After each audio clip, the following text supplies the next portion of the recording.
communities, the police officers, the firefighters, the men and women that put the uniform on, I believe is for the family.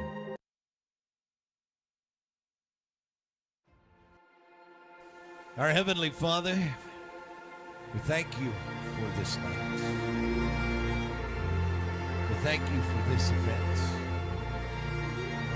The people that put it on, the athletes that come and compete, the fans that come and cheer. Your blessing of safety and good health is appreciated both in and out. Father, in this time when we live in America, remind us that as long as we have more of you, everything's going to be okay.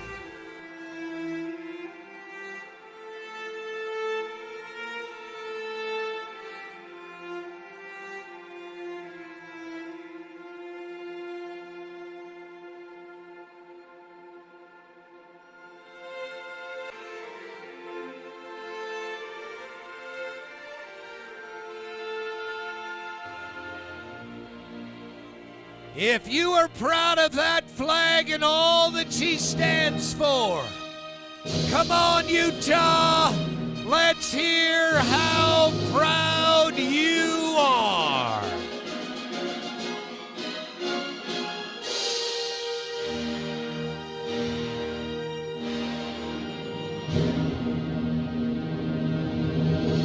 Wow, wow, what a sight, what a sight.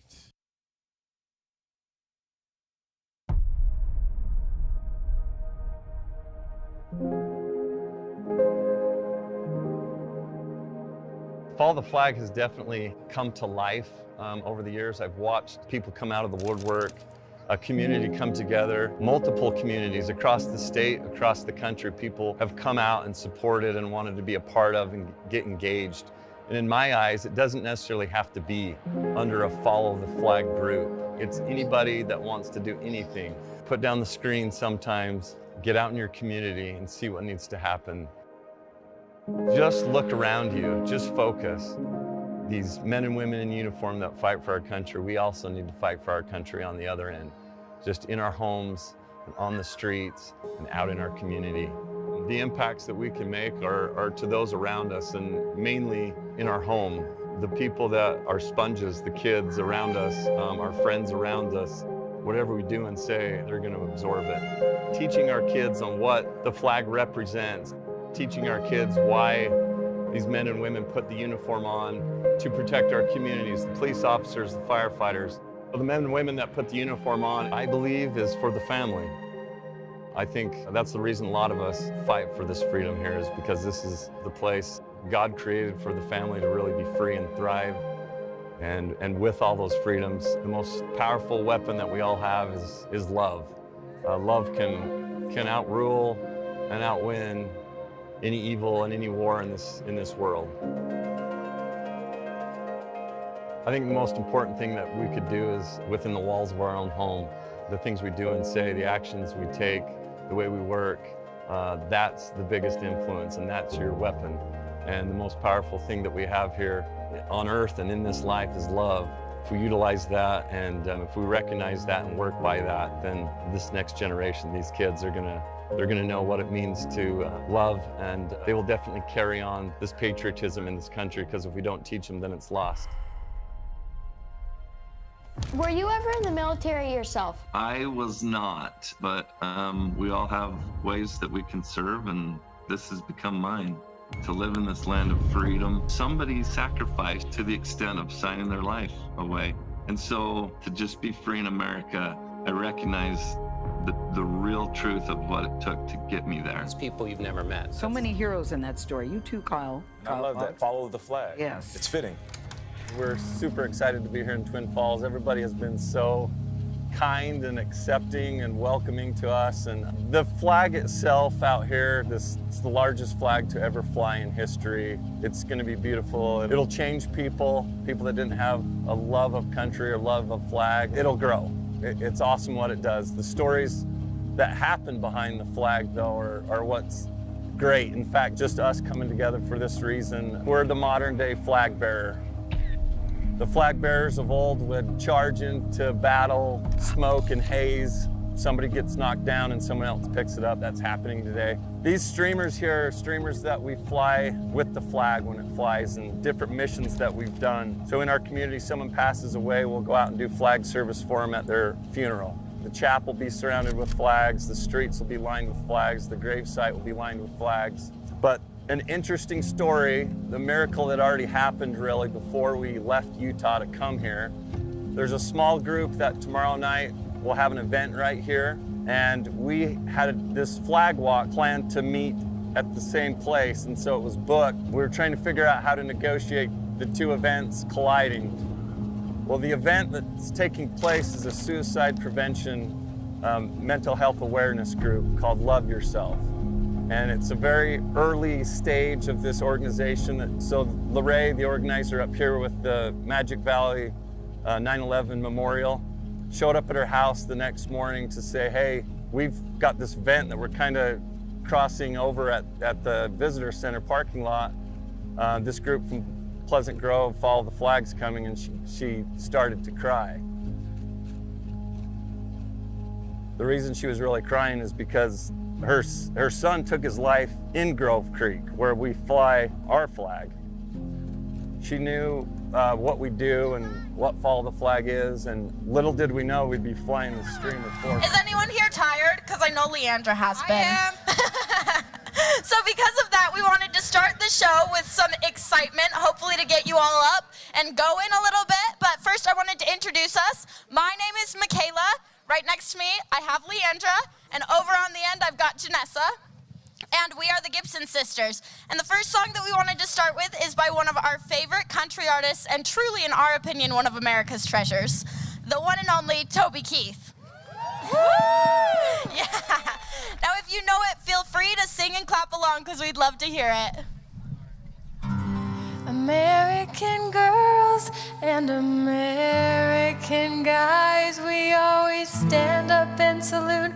We always recognize when we see Old Glory flying. There's a lot of men dead, so we can sleep at peace at night when we lay down our head. My daddy served in the army where he lost his right eye, and he put a flag in our yard till the day that he died. He wanted my mother, my brother, my sister, and me to grow up and live happy in the land of the free. Now this nation that I love is falling under attack. The sucker punch came flying in from somewhere in the back. Soon as we could see Old Glory with a big black eye, man, we lit up your world like the 4th of July. Hey, Uncle Santa, put your name at the top of this list, and the Statue of Liberty started shaking her fist. Now that eagle will fly, and it's gonna be hell when you hear Mother Freedom start ringing her bell, and it feels like the whole wide world is raining down on you.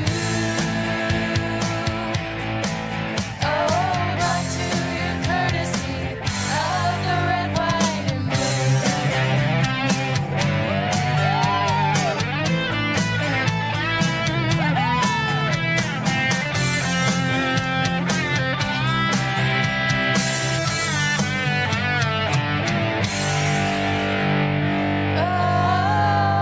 And justice will be served and the battle will rage.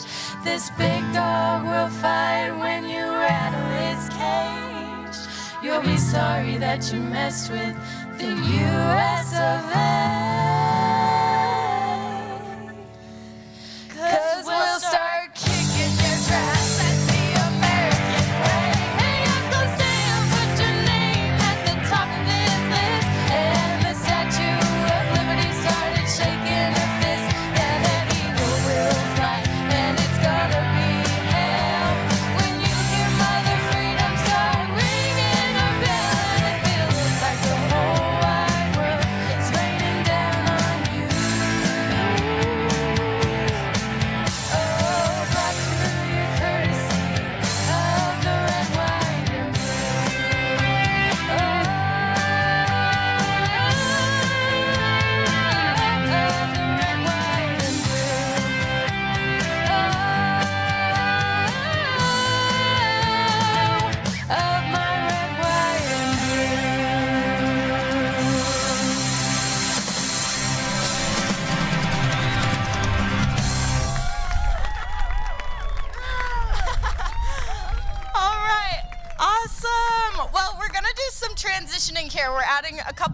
instruments right now.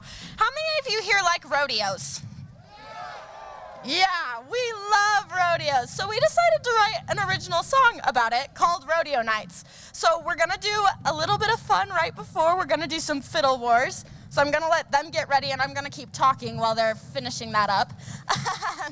So they're gonna do some fiddling here, and if you want to, feel free once we start Rodeo Nights to clap along and play along with us, because we'd love to hear it.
Ladies and gentlemen, welcome to the 10th annual By the Dawn's Early Light Flag Ceremony. Woo! Aren't we all happy to be here this morning? Today's ceremony featuring Follow the Flag founders Kyle and Carrie Fox. With musical performances by the lovely Gibson sisters who we've already heard. They're awesome. Welcome. We appreciate everyone in attendance this morning as we witness this majestic celebration of our freedom and love for this great country. And now join us in a word of prayer as our invocation will be offered by Kevin Albrecht.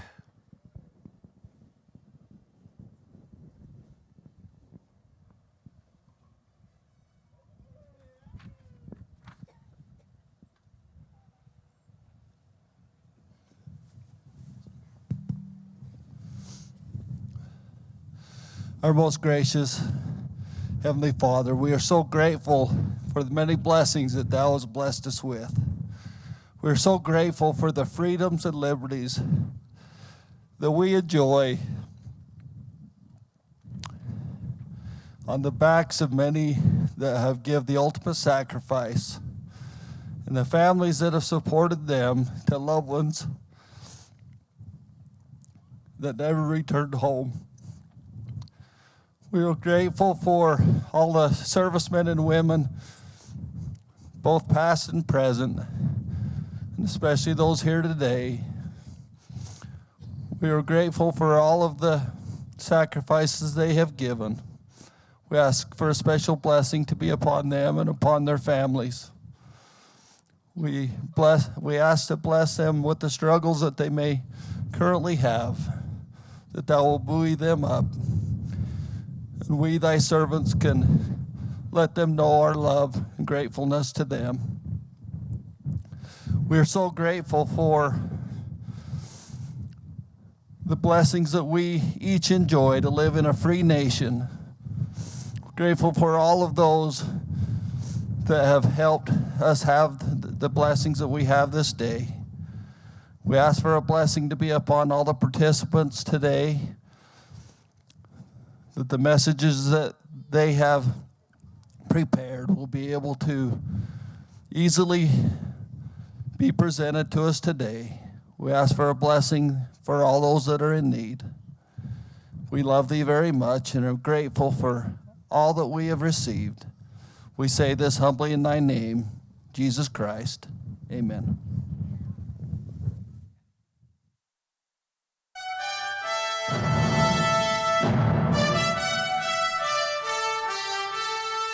Ladies and gentlemen, please welcome to the stage our hosts, Kyle and Carrie Fox, the Foxes.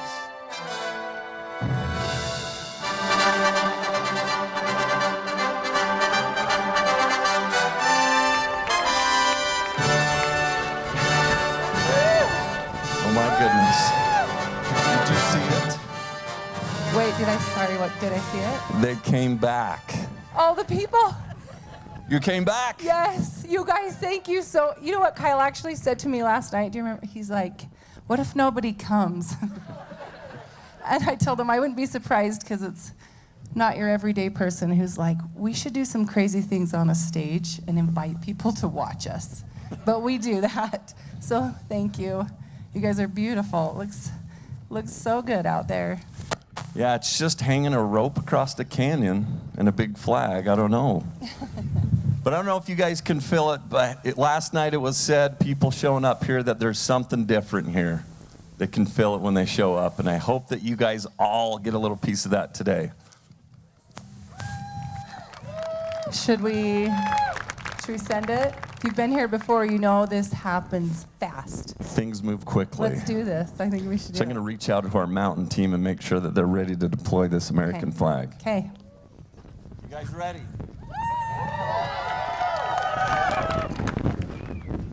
All right. Follow the Flag Mountain Team, Utah Search and Rescue. Are you ready to deploy your American flag?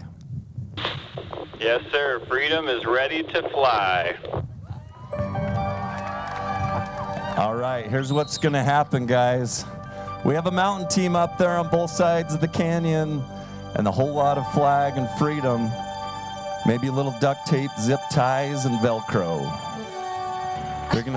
He's not kidding. We're going to fire a cannon to signal the mountain team. Yes, you can get on your feet if you'd like. This is where it gets real exciting. Miss Emery, that's right. Cover your ears if you don't want it I like to be blown down. away. Matt, should we do 10? All right, let's count down together. Are you ready? 10, 9, 8, 7, 6, 5, 4, 3, 2, 1.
Ladies and gentlemen, would you please stand?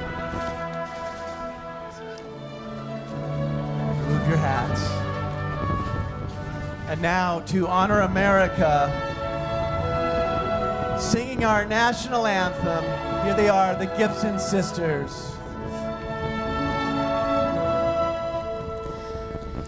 Oh, say, can you see by the dawn's early light what so proudly we hailed at the twilight's last gleaming, whose broad stripes and bright stars through the perilous fight o'er the ramparts we watched were so gallantly streaming, and the rocket's red glare, the bombs bursting in air,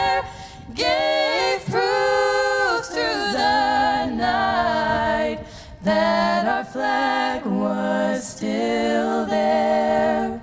Oh, say does that star-spangled banner yet wave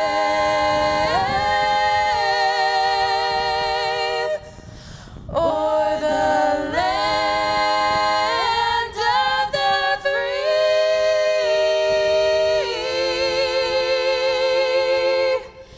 and the home of the brave, the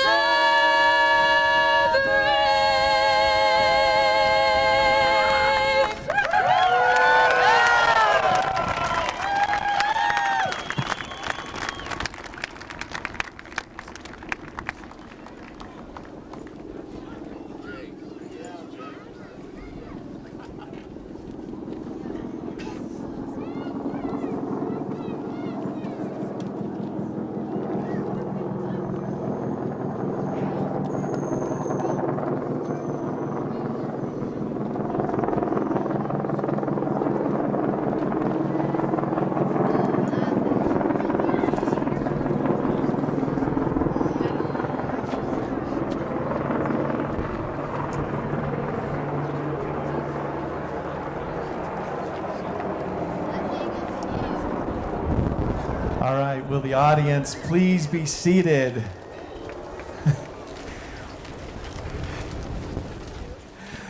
Thank you to the Gibson sisters. Let's give a big round of applause to Gibson sisters.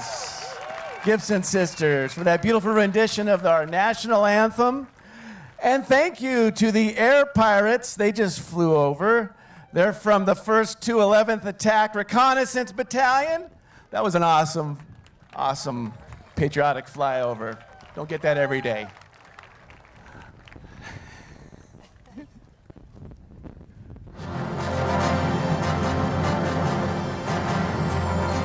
All right, here's what we're going to do next. One of our favorite parts of this journey is we'd like to recognize all the veterans in our audience this morning.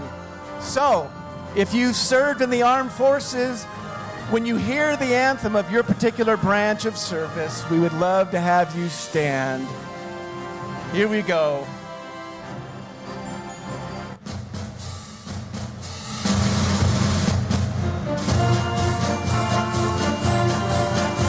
The United States Army. Here he comes. If you served in the Army, please stand and be recognized. And thank you. We got it all happening now. We got the helicopters coming back. We want to thank you for your service and dedication to our country. Thank you.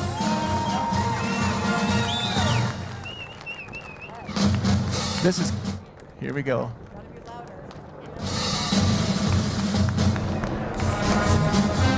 United States Navy. Let's stand up. If you served in the Navy, please stand and be recognized. And thank you for your service.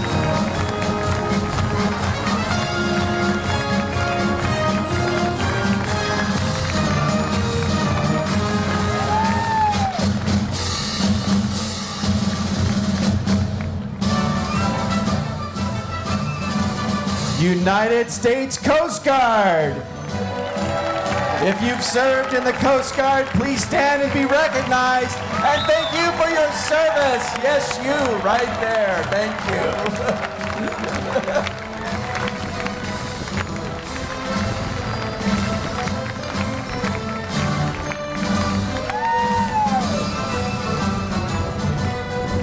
We love our Coast Guard.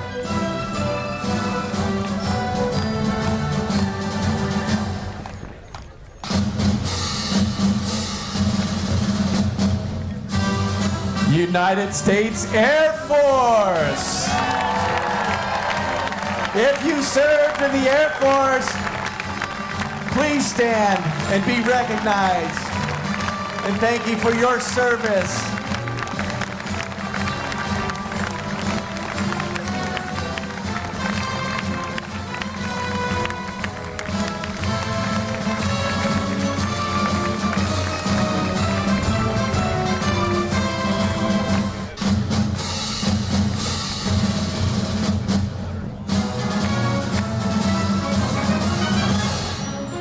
the United States Marine Corps.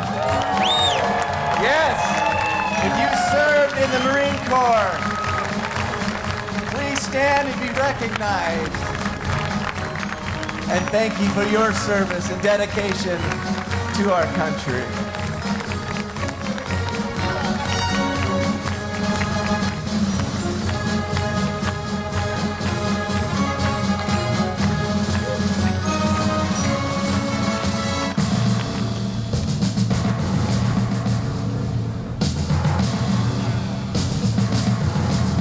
First responders.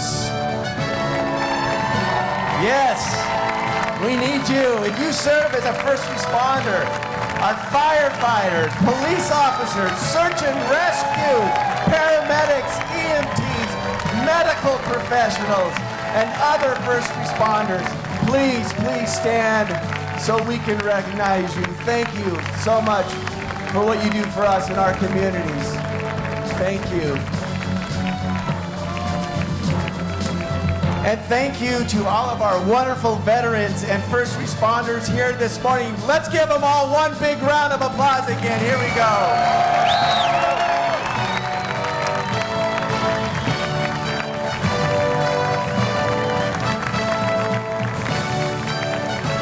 And now welcome back to the stage, Kyle and Carrie.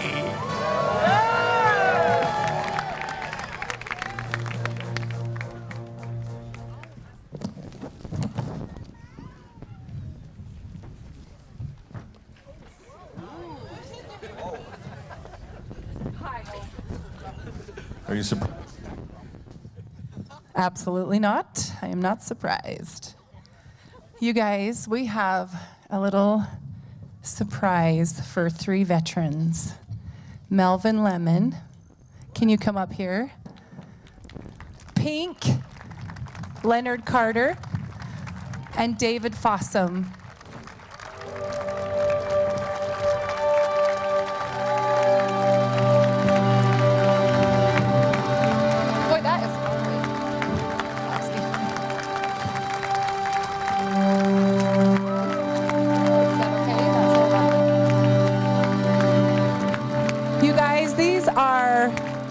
We have a World War II, we have a Korea, and we have a Vietnam, I believe. We've got one of everything.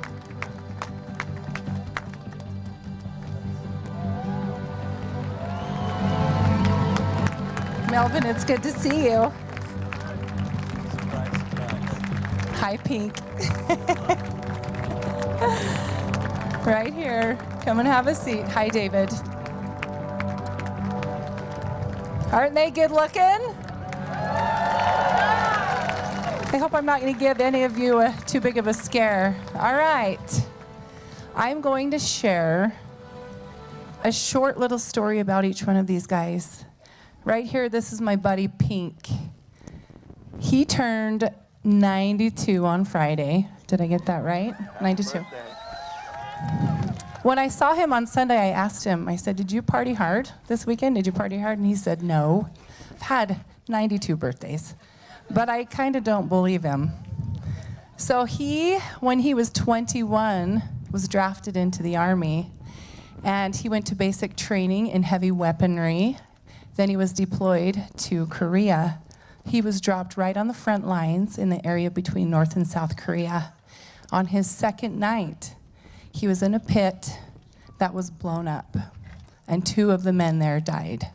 Shortly after, they were hit again with a white phosphorus bomb, and I had to look this up because I did not know what that was.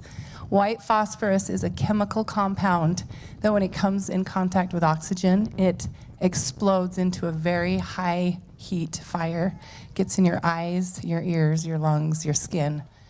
So he and his men quickly grabbed as much mud as they could and put mud all over their skin to stop the burning, and then they took off to look for aid. They found a Jeep in the middle of the night that did not have headlights, and they had a head-on collision with a 2.5-ton truck. Pink woke up 5 days later in a Tokyo hospital. He had a broken skull and a broken jaw in 2 places. It took him about 2 weeks to recover there before they could take him to an Army hospital in California, where he spent another 13 weeks recovering. And Pink, I learned you got a Purple Heart for that. And thank you for your service. Now quickly, yes, give him a round of applause.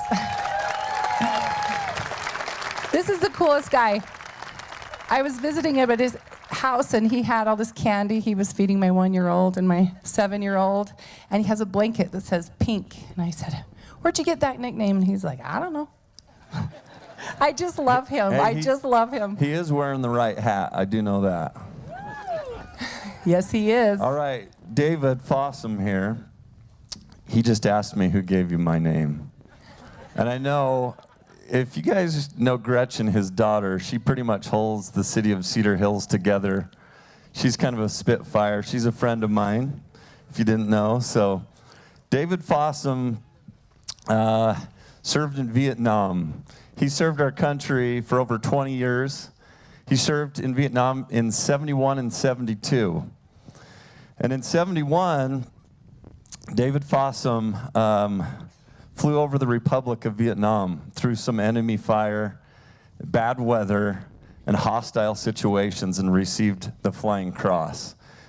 Which is a very big deal. It's a very big deal. It means you flew a really hairy mission. Yeah, heroic acts of service from David.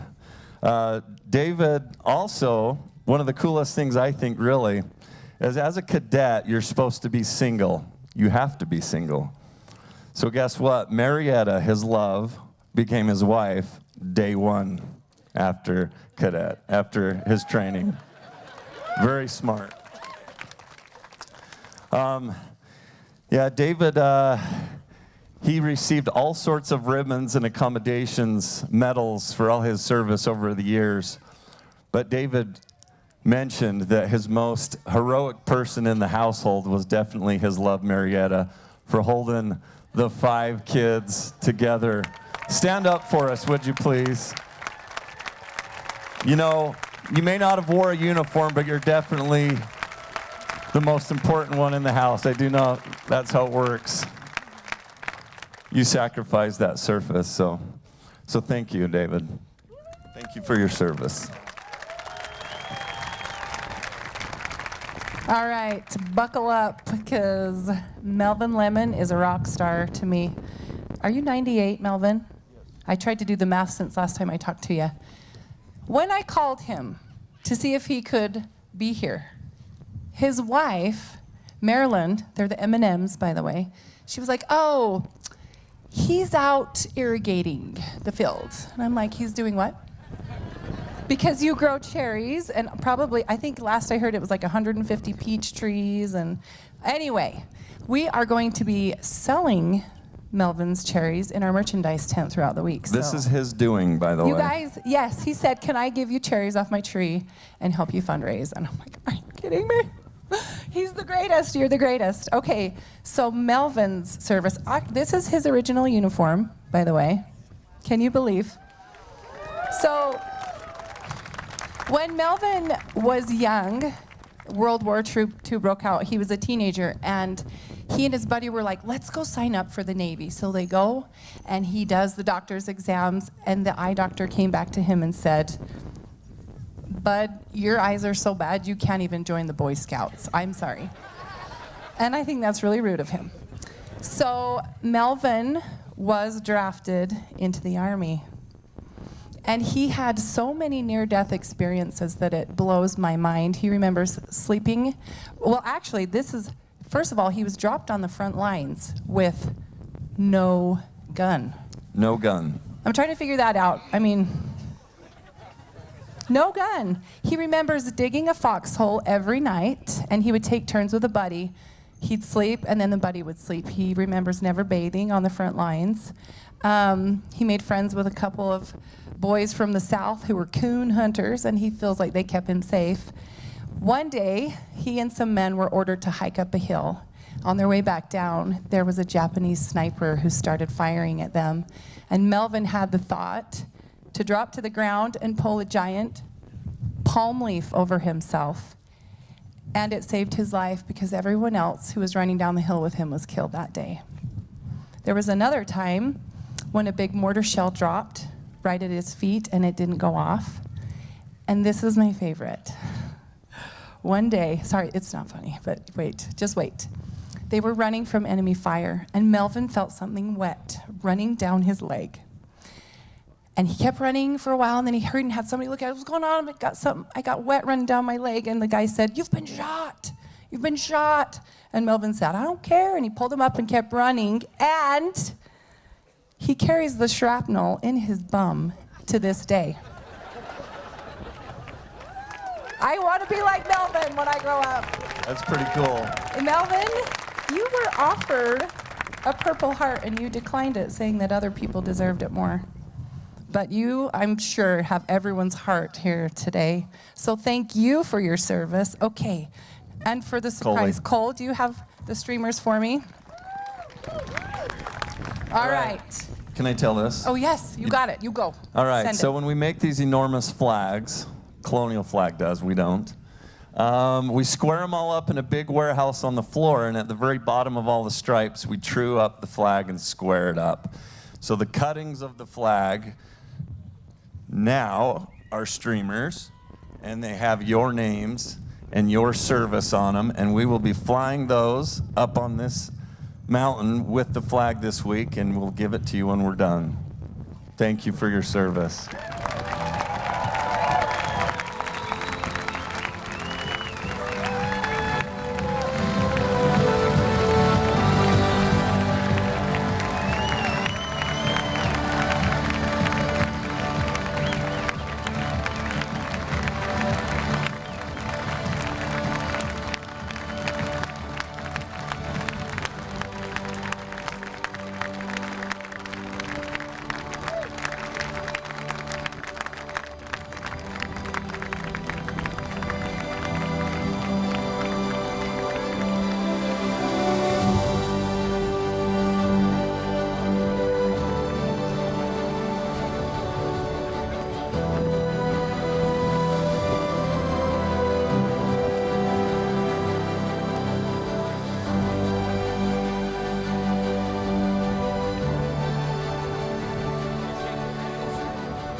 There's a call from Kansas, dead man's land, sitting on a countertop. There's some dishes in the sink and clothes that need to be washed.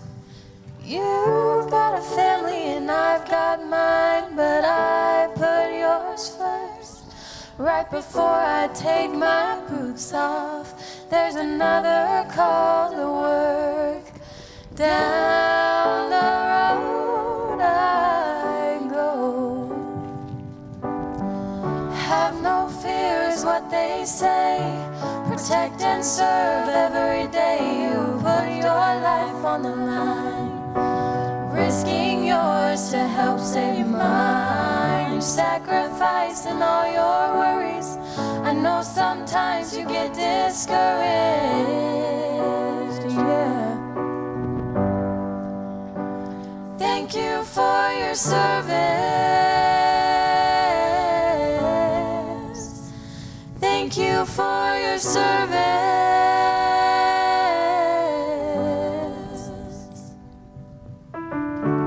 Birthday parties, Christmas morning, duty calls without a warning, leaves an empty seat at the kitchen table. It's hard enough to keep a family stable. Have no fear is what they say. Have no fear. Protect and serve every day. Protect and serve.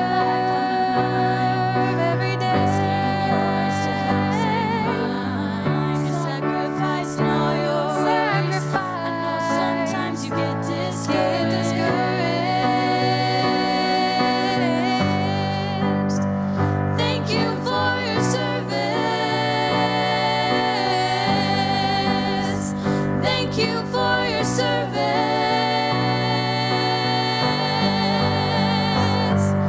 Bursting bombs, running through the flames, wearing that flag, taking on a flame, not thinking twice when there's a life to save.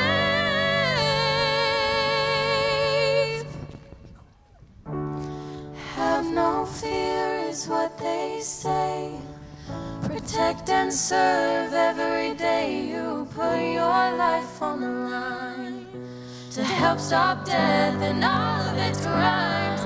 You're sacrificing all your worries. I know sometimes you get discouraged, yeah. Thank you for your service. Thank you for your service. Thank you for your service. Thank you for your service.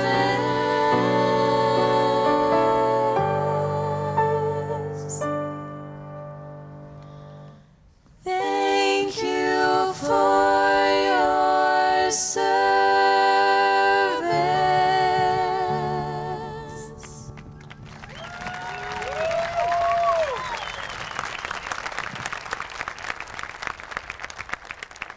Gibson sisters, you guys are amazing.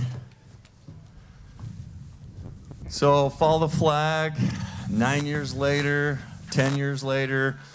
Don't know how we do the math, but this is the 10th time in the 9th year, but figure it out for yourself. The mission for Follow the Flag, honor, heal, and inspire.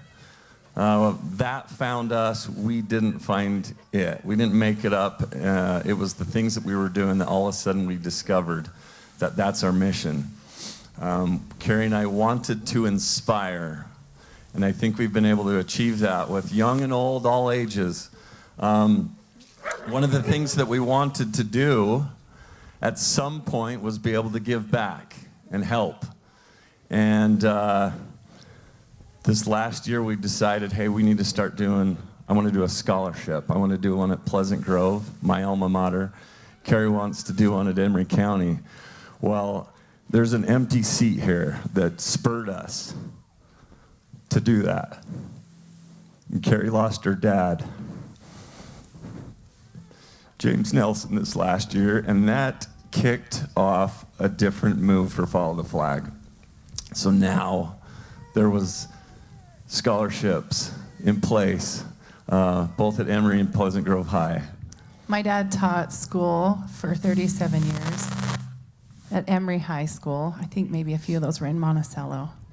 That's why the name of the scholarship at Emory High is the J.R. Nelson Faith, Family, and Freedom Scholarship. Yeah, and Follow the Flag started the scholarship at Pleasant Grove. So I want you guys to welcome all the way from Emery County. And I guess I need to lead from this. Our Pleasant Grove scholarship winner won so much stuff that she's won another pageant, and she is at another parade. She's and she at a couldn't be with us. parade. She's too cool like whatever. that. So that's why we're going to do one at American Fork next year. That's our kids' alma mater. I think we probably should. So, welcome all the way from Emery County, Chase Huggard and Stetson Albrecht. You guys, look at these two good-looking young men. They are farm boys. They grew up in what I consider to be, come on up here, you get up here. It's God's country down there. San Rafael Swell is your backyard. You open your back door, you're probably running into alfalfa. So the way we grade scholarships is we have a committee and they grade them. A score of 1 to 10, 10 being the highest. You two were tied by our committee, and their essays were nearly identical. Stetson, you have chosen to serve a mission for the Church of Jesus Christ of Latter-day Saints, and you were leaving for Ghana when? July 18th. July 18th. All right, Chase, you were also called to to serve a mission for the Church of Jesus Christ of Latter-day Saints. You're going to Bangkok, Thailand. When do you leave? I leave on Monday. Is that cool?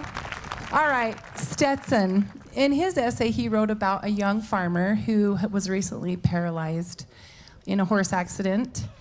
And while he was in the hospital for months, Stetson and his younger brother Heston, and maybe Austin, I'm not sure if you were there, but they took care of this farmer's crops, kept them going while he was gone. And one day, Stetson had a feeling that he needed to go to this young farmer's house. He just felt like he needed to go down and check on him. He went down there, and the cattle were out in the pasture. I grew up on a cattle ranch, so I know that that can be pretty deadly. You can lose a lot of cows that way. So they were able to corral the cattle, and you know what? People who get a little inkling and listen, you're my kind of person. I love that. Chase, I have to read something that you wrote. My kids are going to call me a boomer because I have to look at my phone. And actually, their grandma's an actual boomer. Hi, Grandma. So Chase is a force to be reckoned with. Listen, I thought Kyle was ambitious. When your essay came down to me, I read it many times. I was like, are you kidding? Does he really do all this stuff? I mean, in his school, in his church, in the community, you are awesome. You do it all. These are a few sentences that he wrote that I love so much. Freedom allows peace. Freedom allows me to dream. Freedom allows me to make and learn from mistakes. Freedom lets me work toward the person I want to become. And freedom allows me to make something of my life. Chase already has plans to go to business school when he gets back. He wants to go into business administration, is that right? So that he can better the Emery County community and create jobs. Are you kidding? I want to retire there, so maybe in my spare time I could come work for you. That would be so cool. Okay, another similarity with their essays. Stetson had an old man who lived down the street from him. His name was? J.R. Nelson. J.R. Nelson, interesting. And you said that he would tell you story upon story upon story while you were working for him.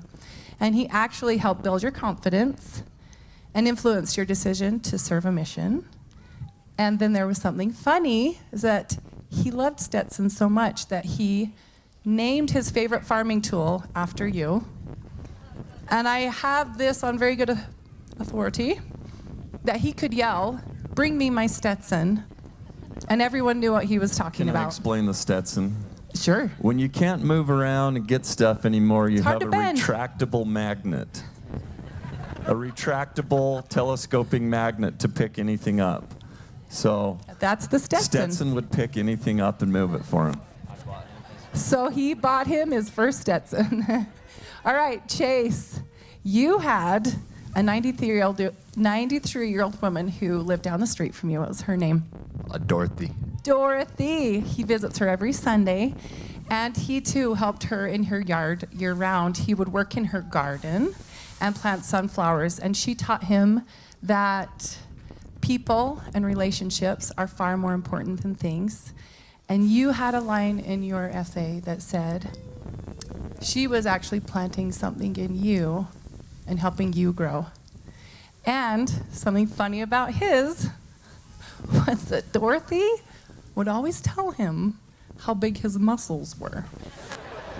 And she made sure to say they were bigger than his brothers. I loved it so much. I just want you guys to know we read over 60 essays, and I don't care what you might see on the news or maybe even on social media. These kids are amazing. They're resilient. They write about their trials. They write about their loyalty to their ancestors and their beliefs, and they are incredible kids. You're amazing. So Stetson, Chase, our future is in good hands because of you guys, so thank you so much.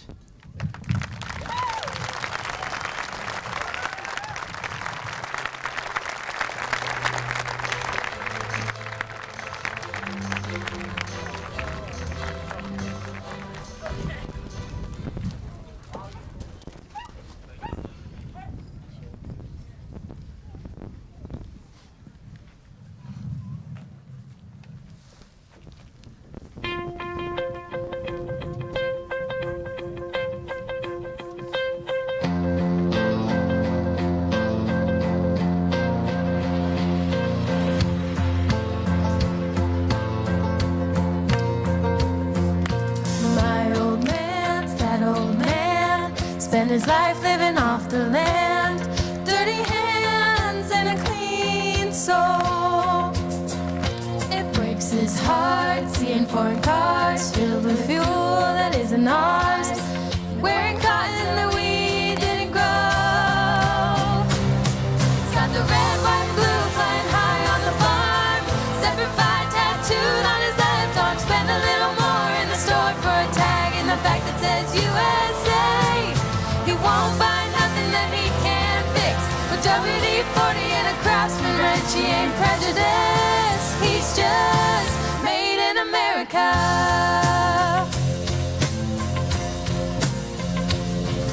He loves his wife, she's that wife. Decorates on the 4th of July. Says every day's Independence Day. She's a golden rule, teaches school. Some folks say it isn't cool, but she says a pledge of allegiance anyway. She's got the red, white, and blue flying high on the farm. Semper Fi tattooed on his left arm. Spend a little more in the store for a tag in the back that says USA. He won't buy nothing that he can't fix.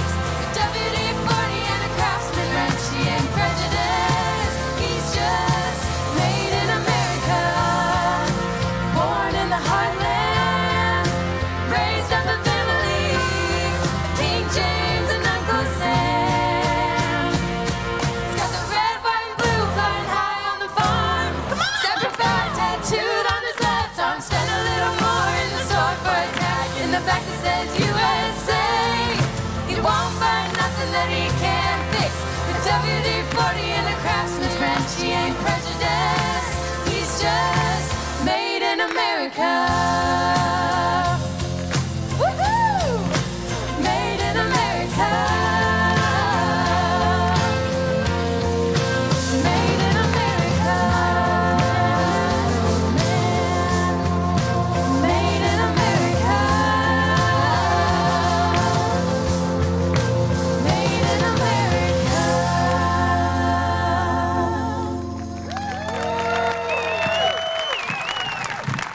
Okay, listen, I'm not jumping. Andrew, I'm coming for you. He should be worried. Hey, while I'm walking, we just had somebody turn in keys. So if you lost a set of keys, it looks like they're, oh no, I am a boomer. What's that We're called? going to start the bidding at What is this thing called? $1,000. What's this called? It's a stick you put in your USB, okay? If you lost your keys, they're going to be in Kyle's pocket. Come see us. Andrew's my buddy who's a Vietnam veteran, and boy, do I have a story for you. He is the coolest.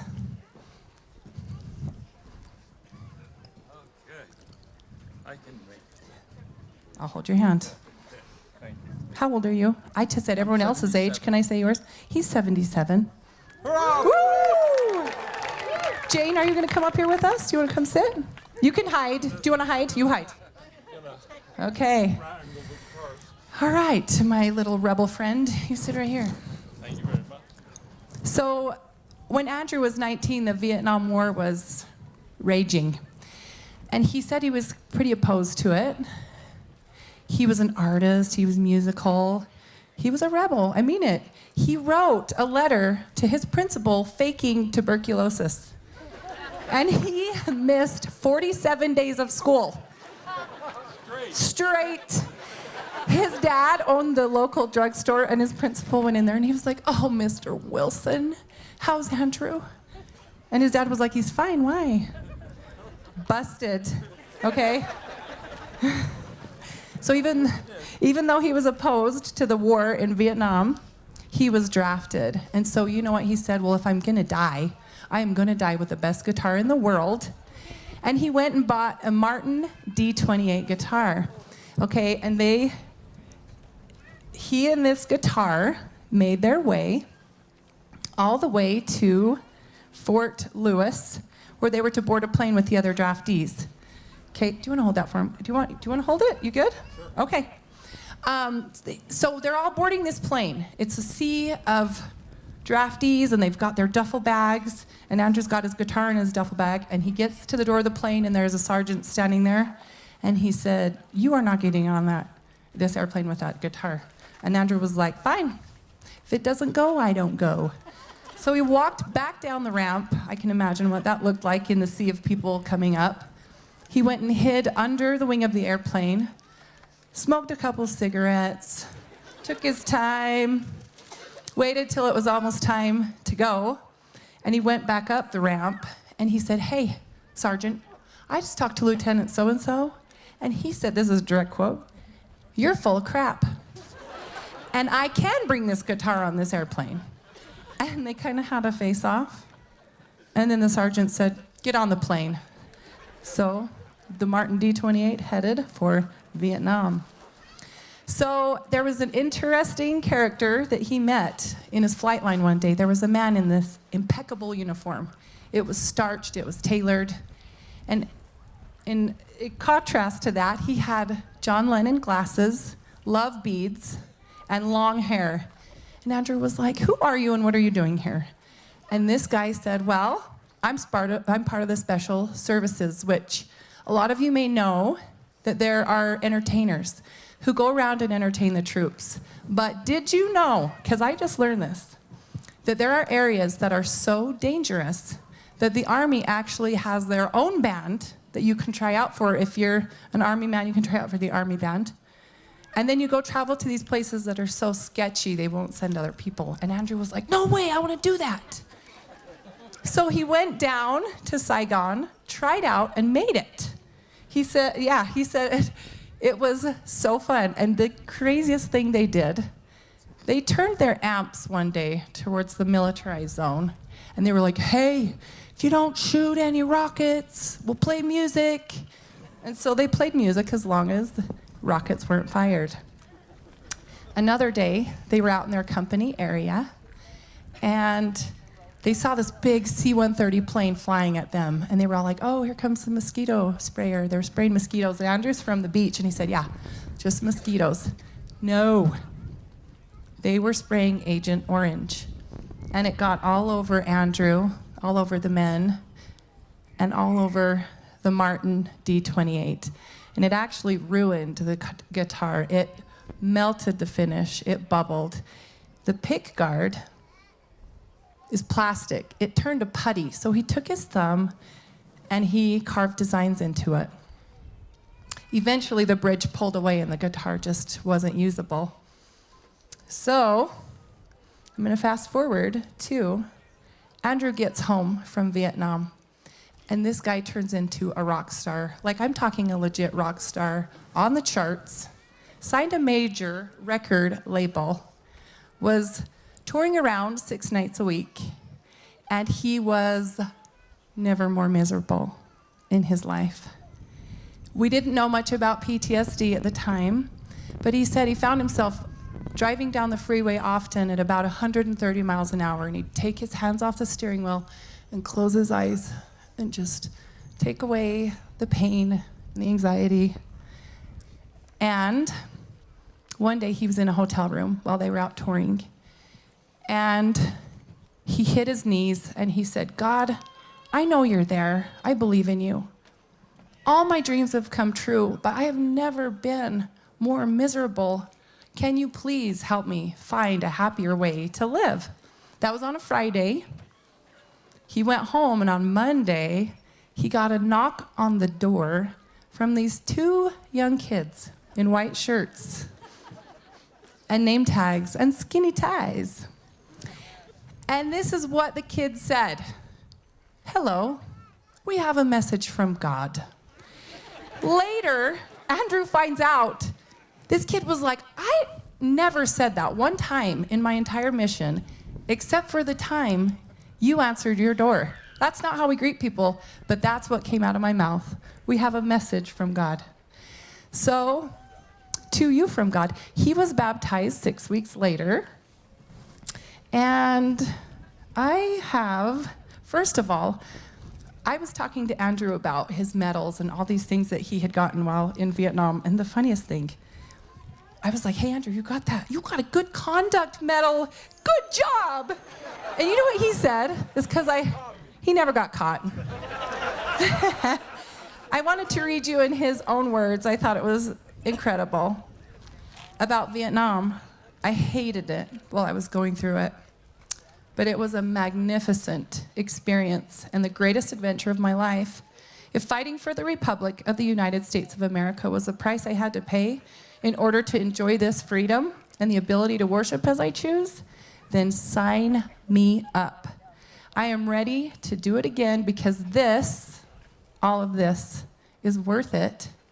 Andrew, you're incredible. So, ladies and gentlemen, Andrew Wilson. Yes, sir. I have 2 surprises. Okay? Thank you. 2 surprises. Number 1, this is the Martin D-28 that was ruined by Agent Orange. The night Neil Armstrong walked on the moon, these guys, okay, went and met Charles Martin of the Martin D-28, and he fixed this guitar for free under warranty for Andrew and Jane. You guys are amazing. It's pretty incredible. And then surprise number 2, Andrew is going to play with the Gibson Sisters his original song that he wrote. It is titled The War is Over. The War is Over. Awesome. Thank you so much. Yes. And if you guys, after the program, we just have one more story for you. And then you better come up here and look at this guitar. You're not going to believe it. It's cool.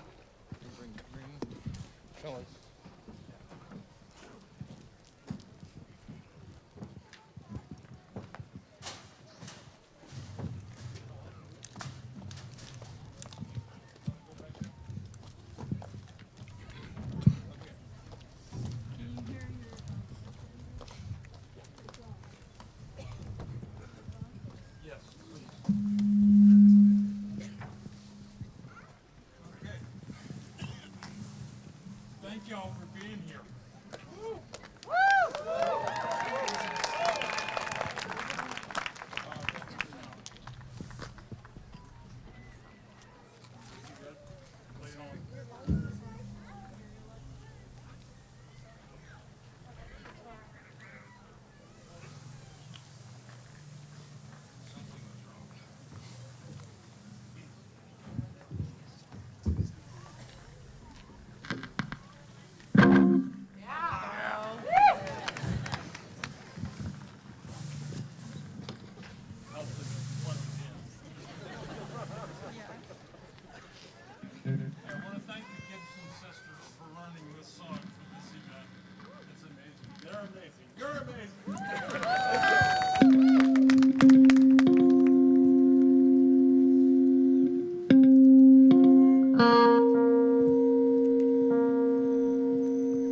It's over with and done, except the crying.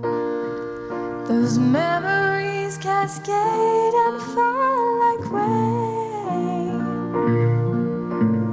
Days and months and years of war have ended, with nothing left to show for them but pain.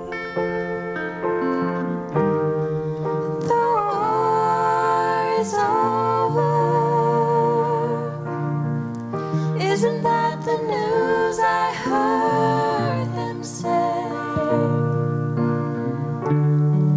The toll has been taken.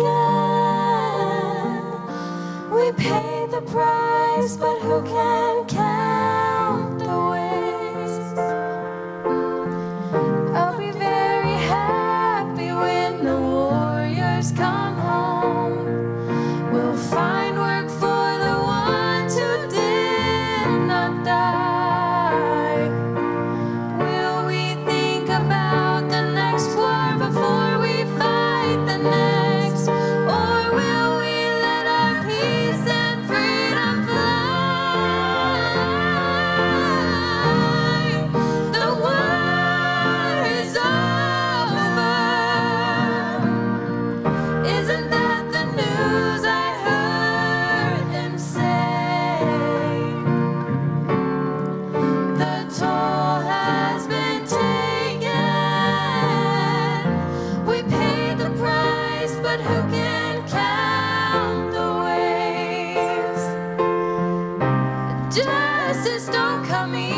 from a barrel of a gun. War's a simple child of lust and fear. Who can forgive the man who pulls the trigger when the sound of his own dying sin is here? The war is over. Isn't that the news I heard him say? The toll has been taken. We paid the price, but who can count the waste? The war is over. Isn't that the prayer I heard him say? The war is over. The war is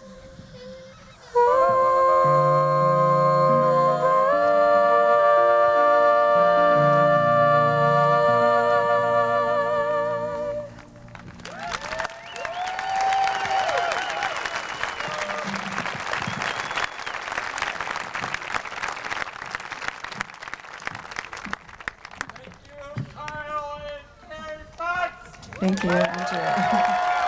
You guys, I'm not gonna lie. I usually panic when the sun comes up because it melts you fast, but man, I was freezing. That sun feels so good. By the Dawn's Early Light is the name of the program, but I know to bring a jacket next year. We love our military members. The men and women that put on the uniform, they're willing to give and sacrifice everything if they have to. We also love our men and women in uniform here in our community, fight fires and keep us safe, our police department, our fire departments. But there's a group that often is left in the shadows, and this is a group that is willing to also give their ultimate sacrifice if needed, and that is our search and rescue teams.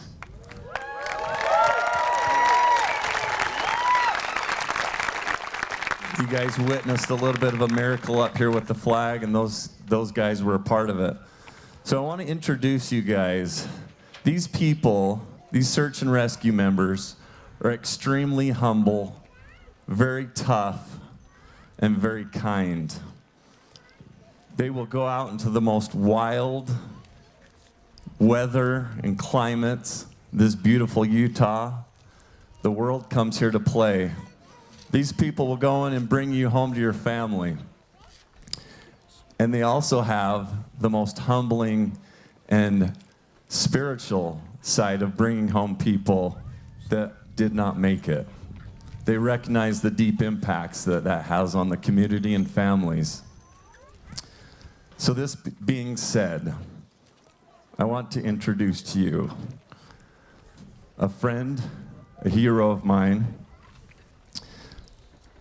When I first learned of search and rescue, I had no idea that these people fully volunteer. They choose to do this. They purchase all their gear, throw on their packs, and head into the wilderness to bring people home to their family. I did not know that they do that all on their own for free. These people have helped Follow the Flag go from willy-nilly to now being pretty successful at flying flags. This is number 20. This person who has helped me fly flags, the moment they started the first one, they have not missed a flag flight. That means they've followed us to Arizona, Colorado, Idaho, multiple places in Utah, multiple missions beyond that as well. This person is very rad. This person has a beautiful home, 2 dogs that are German Shepherds, trained to be cadaver dogs. Keeps a great garden, has chickens, has a 6-door Jeep. He's You're shaking his your head. Bracken and Clarissa, please come up here.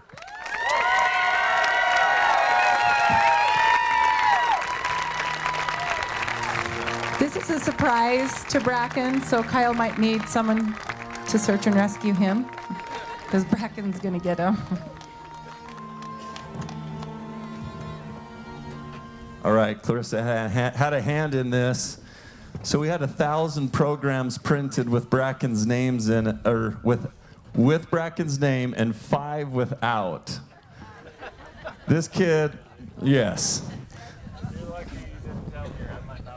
This guy. He's like, I should have stayed on the mountain, and I wouldn't have pulled the ripcord. This guy if I is knew. so humble. Get over here. So humble. He really, you guys, this guy doesn't want any recognition ever, and you will not meet a person who does more. He literally follows Kyle around saying, what can I do for you now? How can I help? What can I do for you now? Clarissa's right there with him. Yeah, Clarissa's has been a big part of this as well. So just like we mentioned with Marietta, both people in this family right here wear the uniform. So Clarissa's in on this. She's been encouraging Bracken to record and write down his experiences. And so we did heist those, a couple of them. And don't you worry. Don't you worry. We want to tell the true story, though, and that's what we've really been telling today is the truth, the reality, the sacrifice that people do for us here in this beautiful community in this country. So I'm going to start with 2 back-to-back rescue missions, rescue calls from Bracken. These are river rescues. Bracken got a call to go to a big rushing river here in Utah. And this was a rescue that they were going into that the storms were kind of circling this day. The canyon and the rescue point that they had to go into was a sheer walls about 60 feet high on both sides. So the technicians, the rope technicians and the river rescue technicians not only had to like span a canyon, but then they had to drop down to get to the patient.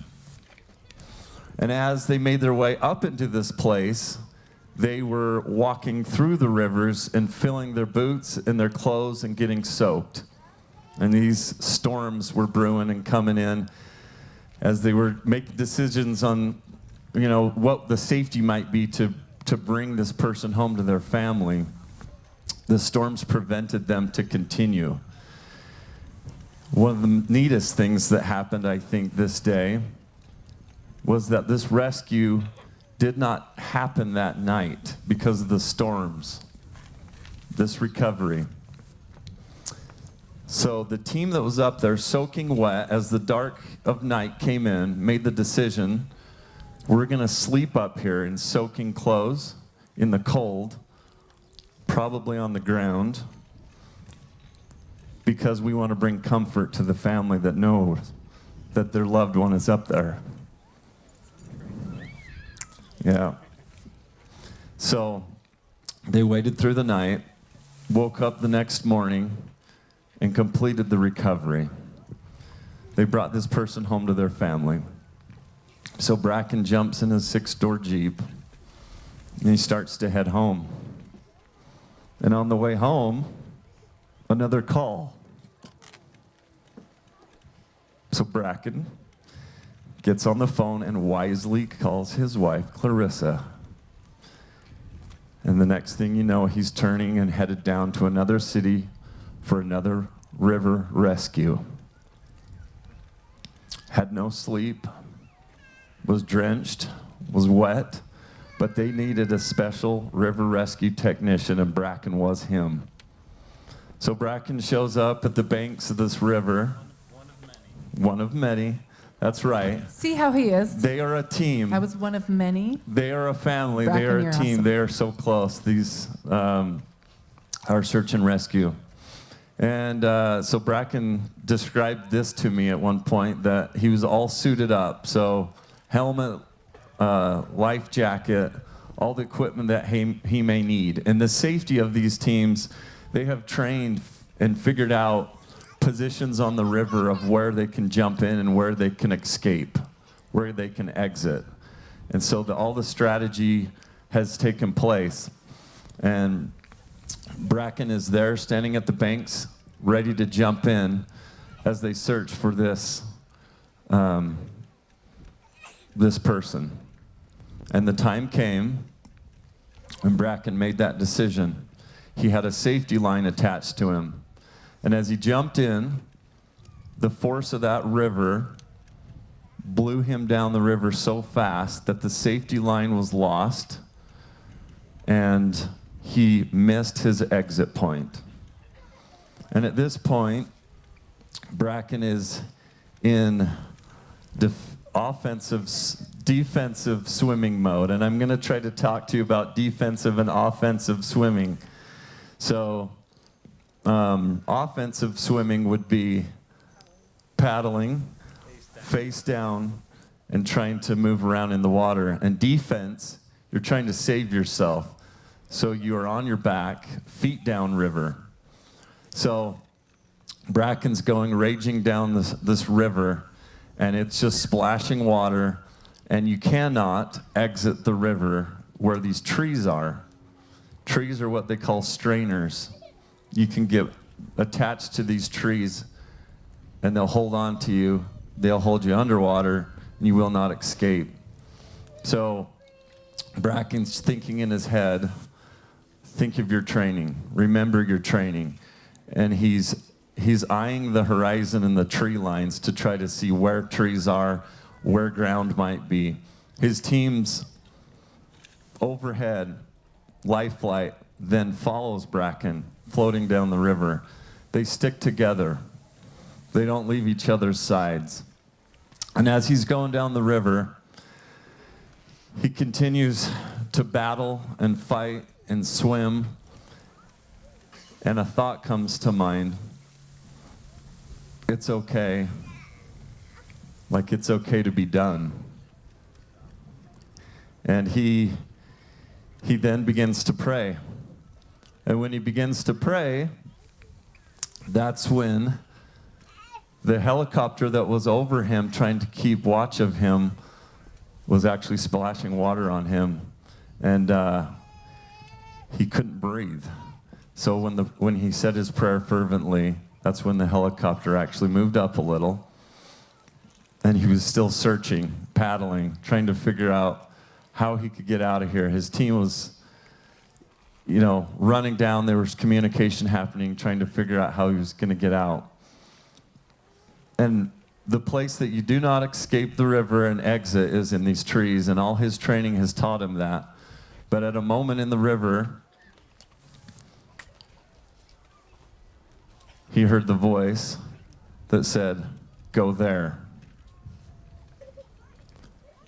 And he knew after his training he should not go to the trees. And then it was just moments later that the voice told him, "Go now." And he looked to the trees and made it to that spot, swam to a spot that didn't have any much of an opening that he could see until he was at it. And all it was a tiny little trail, wide enough for him to crawl up on shore,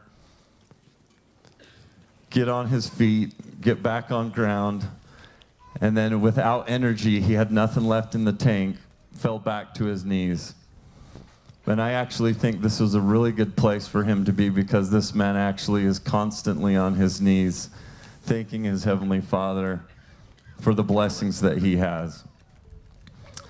These are the type of people that are willing to give all for you, then bring you home to your family. I know there's people in this audience that have been rescued and saved. Would you maybe just take a minute, if you guys have called for your search and rescue here, would you stand for just a moment?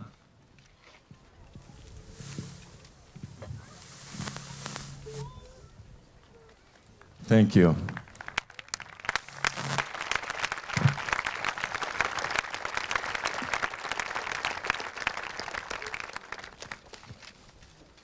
Okay, I'm going to read Bracken's words.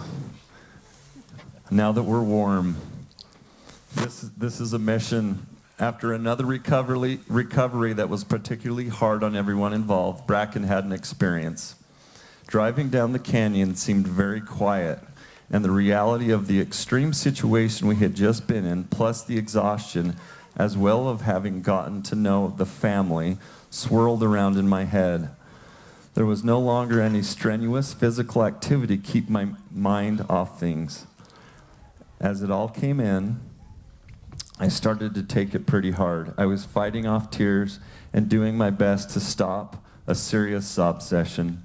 I don't even know why it bothered me so much. Other recoveries didn't bother me, but this one did. Maybe it was the sketchiness of the terrain, or the stress, the time crunch from the nightfall, maybe seeing the family there, I don't know. But I didn't want to lose it emotionally while driving down a dark canyon at night for my own safety. So I said a prayer.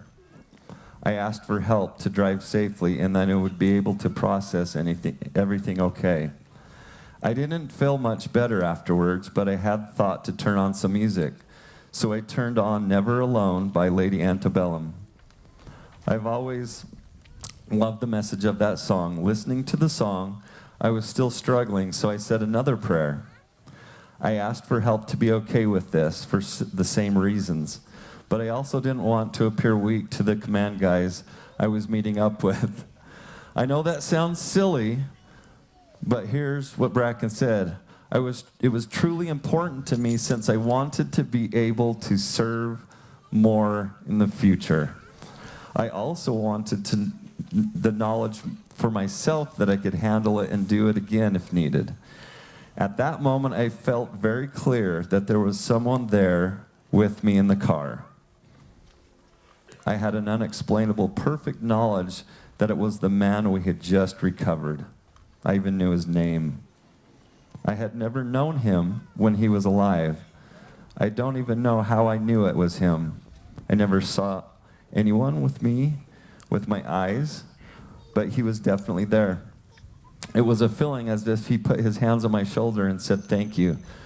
No physical words were exchanged, but I could feel how grateful he was for what I had and the others had done for him and his family. I remember having the conscious thought, what are you doing here? Your family just got physical confirmation that you are dead. You're supposed to be with them right now. But it felt good to have him with me. For a minute while I was driving down the canyon, in the quiet part of the canyon, I instantly felt great again. Somehow that just made me feel okay. Soon I could tell he was gone, but the good feeling stayed with me. As I continued to drive down the canyon, I said another prayer, thanking Heavenly Father for sending this man to me when I needed it. During the prayer, I got another very specific impression. I did not send him. He chose to come to you. Another wave of good emotion flooded over me. Somehow the knowledge made me feel like I knew the kind of man he was, and it made the visit all that more personal. From the very moment till now, I've never had another emotionally from any of it. I was healed instantaneously and perfectly. I haven't even lost 5 minutes of sleep over the whole thing. When I arrived home, my wife Clarissa met me in the kitchen. I started to tell her about the stresses from my rescue, and then how I've been struggling afterwards, and about the experience. And I had to drive back down the canyon. When I was about finished, I started to worry that I had said too much. I was worried that she would be worried about my safety and not let me go on rescues like that anymore. In all reality, there are never sketchy as that one. When I stopped, all of a sudden, my wife started to describe the kind of man he was. I looked at her and said, "How do you know that?" I assumed that she had read in the news somewhere because my knowledge that she had never met him. She looked up at me. "He just came and thanked me for letting you go get him." She then described how she could tell things about his character that would take years and lots of time to know about a person, but somehow she just knew. I was equally grateful for her experience for saving me. So if you ever find yourself lost or knocked down, these are the type of people who come and rescue you from this beautiful wilderness that we get to enjoy here in America. So thank you, Bracken and Clarissa Muller.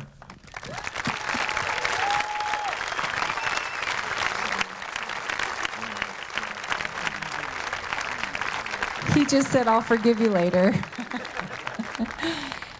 I wanted to mention one thing. We have to fire our program guy. His name's Kyle.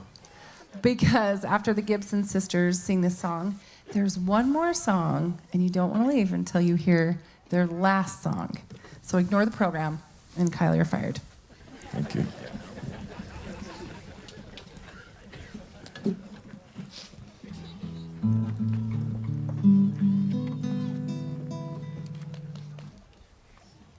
Sorry, 1 second.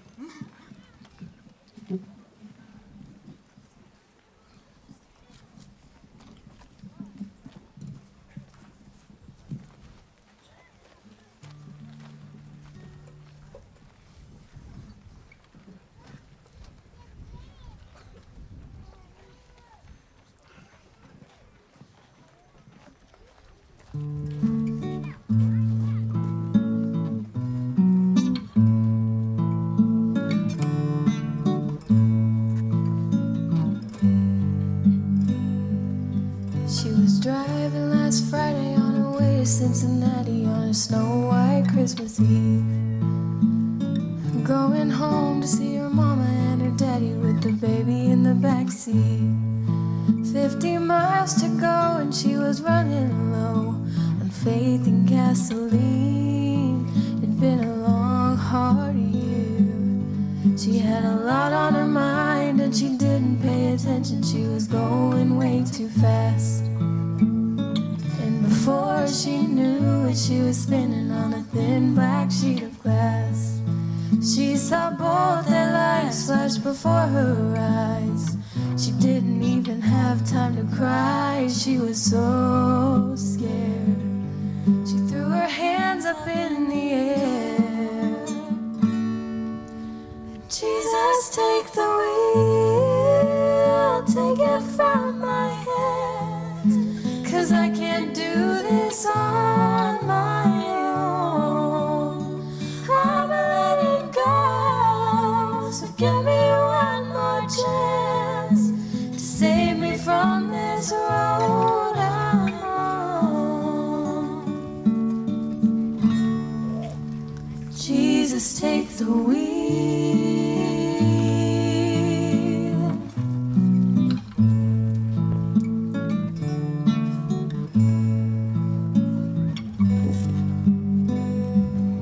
It was still getting colder when she made it to the shoulder and the car came to a stop. She cried when she saw that baby in the backseat sleeping like a rock. And for the first time in a long time, she bowed her head to pray. She said, I'm sorry for the way I've been living my life. I know I've got to change. So from now on tonight, Jesus, take the wheel, take it from my hands, 'cause I can't do this on my own. I'ma let it go, so give me one more chance to save me from this road.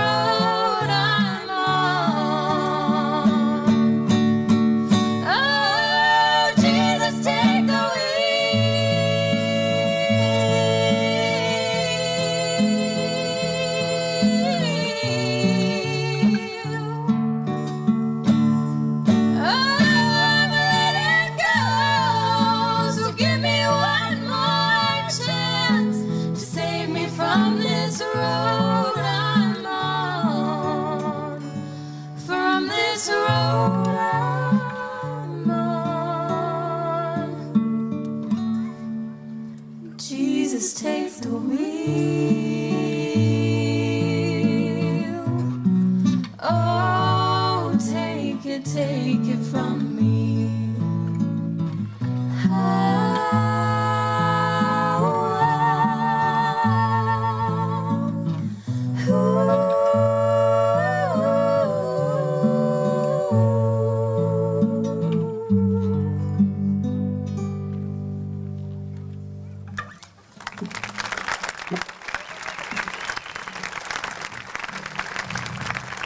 All right.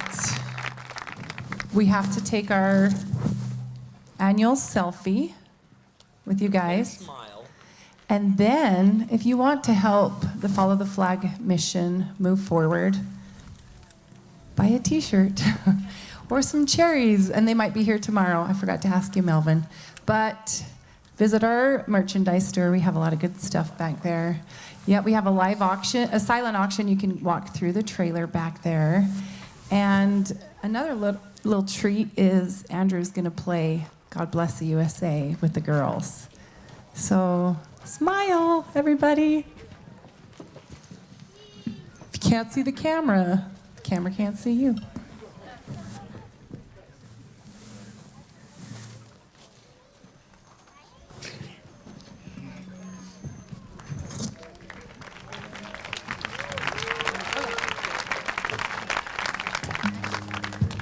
Oh, time out, girls. I just got a woohoo from an actual photographer. Let's do a real one. He'll get us all. Okay, let's do this.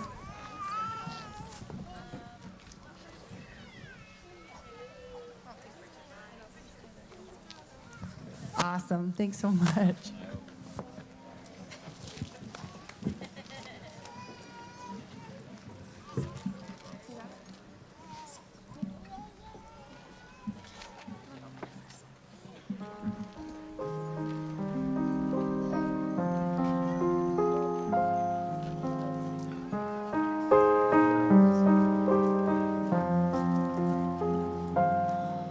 If tomorrow all the things were gone I'd worked for all my life, and I had to start again with just my children and my wife. I thank my lucky stars to be living here today, 'cause the flag still stands for freedom, and they can't take that away. 'Cause I'm proud to be an American, where at least I know I'm free. And I won't forget the man who died and gave that right to me. And I'll gladly stand up next to you and defend her still today.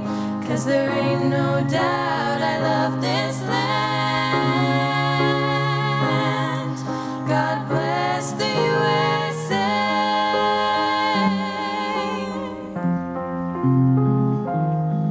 From the lakes of Minnesota to the hills of Tennessee, across the plains of Texas, from sea to shining sea.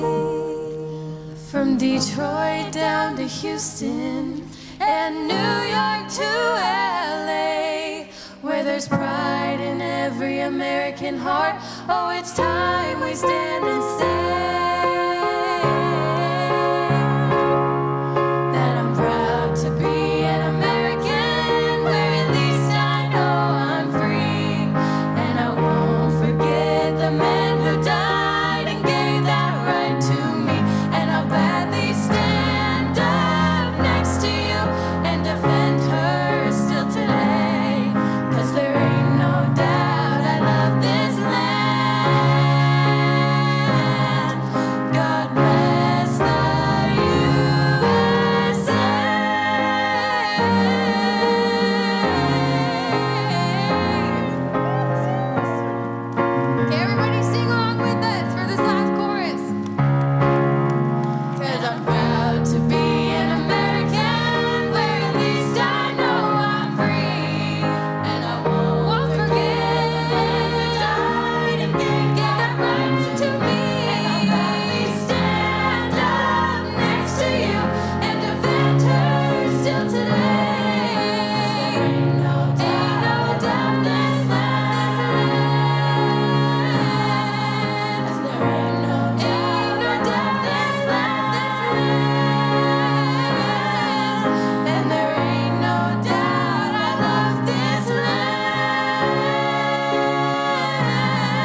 We'll be here.